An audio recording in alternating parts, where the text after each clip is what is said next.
வணக்கம் நண்பர்களே, நாம் அந்த பதிவில் என்ன பார்க்க போகிறோம் அப்படின்னா, உயர் பிஎஃப் ஓய்வூதியத்திற்காக ப்ரோ ரேட்டா ஒதுக்கீடு செய்யப்படவில்லை, இதோ ஆதாரம் அப்படிங்கிற தலைப்பு தான் நாம் அந்த பதிவில் பார்க்க போகிறோம். நீங்கள் நம்ம சேனலுக்கு இப்போ தான் புதுசாக வந்திருக்கீங்கன்னா நம்ம சேனலை மறக்காமல் சப்ஸ்கிரைப் பண்ணிக்கோங்க. கூடவே பெல் ஐக்கானையும் ப்ரெஸ் பண்ணுங்கள். அப்போ தான் நம்ம போடக்கூடிய வீடியோஸ் உங்களுக்கு இன்ஸ்டண்ட்டாக நோட்டிஃபிகேஷனில் வரும். வாங்க நாம் இப்போது வீடியோக்குள்ளே போகலாம். ஊழியர்களின் வருங்கால வைப்பு நிதி அமைப்பு கடந்த ஆண்டு வரை விகிதத்தை கணக்கிடாமல் அதிக ஓய்வூதியத்தை அனுமதித்துள்ளது. இருப்பினும் ஓய்வூதிய திட்டத்தில் அதிக ஓய்வூதியத்தை கணக்கிடுவதற்கான தனி சூத்திரம் இல்லை என்று கூறியது. சாதாரண ஓய்வூதிய வழக்குகளுக்கு பயன்படுத்தப்படும் அடிப்படை இபிஎஃப்ஓவின் ஓய்வூதியம் பெறுவோர் போர்ட்டலில் அதிக ஓய்வூதியத்திற்கான ஓய்வூதிய கட்டண ஆர்டர்கள் பிபிஓஎஸ் கிடைக்கின்றன. 2022 பிப்ரவரியில் ஓய்வூதிய வழக்கில் உச்சநீதிமன்றம் தீர்ப்பு வழங்கிய பிறகும் இத்தகைய உயர் ஓய்வூதியங்கள் வழங்கப்பட்டுள்ளன.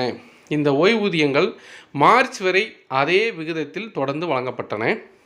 உயர் ஓய்வூதிய திட்டத்துக்கான விகிதச்சார்பு எந்த வகையிலும் நோக்கமாக இல்லை என்பதற்கு இது தெளிவான சான்றாகும்.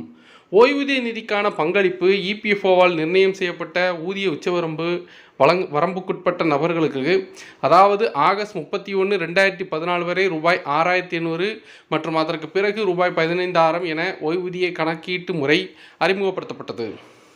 எனவே அவர்களின் ஓய்வூதிய ஊதியம் ஆகஸ்ட் 31, 2014 வரையிலான காலத்திற்கு மாத ஊதிய உச்சவரம்பு ரூபாய் 6,500 வரையிலும், அதற்கு பிந்தைய காலத்துக்கு ரூபாய் 15,000 ஊதிய உச்சவரம்பு வரையிலும் தனித்தனியாக விகித அடிப்படையில் கணக்கிடப்படும். இங்கு பணிக்காலம் 2 ஊதிய உச்சவரம்பு காலத்தின்படி 2ஆக பிரிக்கப்பட்டுள்ளது.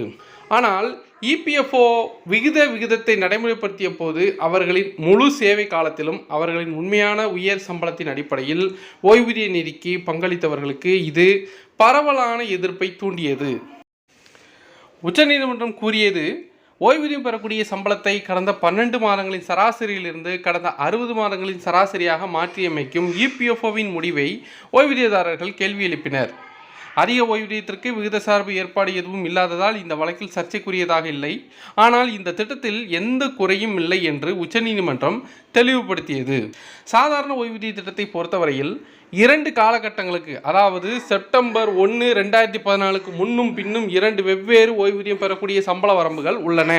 மேலும் இது ஒரு சாதாரண ஓய்வூதிய கணக்கீட்டின் சார்பு விகித அடிப்படையின் பின்னணியில் உள்ள தர்க்கமாகும்.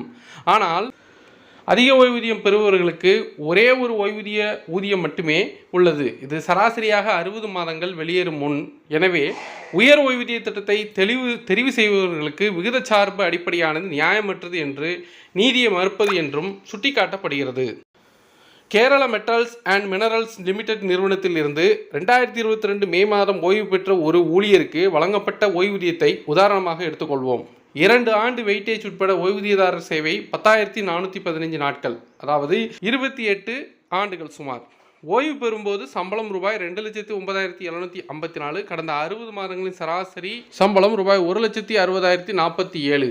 65,240 ரூபாய் சார்பு விகிதத்தை பயன்படுத்தாமல் வழங்கப்பட்ட ஓய்வூதியம். கடந்த கால சேவை பலனாக ரூபாய் 653 உட்பட மொத்தம் ஓய்வூதியம் 65,893 இருக்கும். கடந்த மாதம் வரை இதே தொகை வழங்கப்பட்டுள்ளது.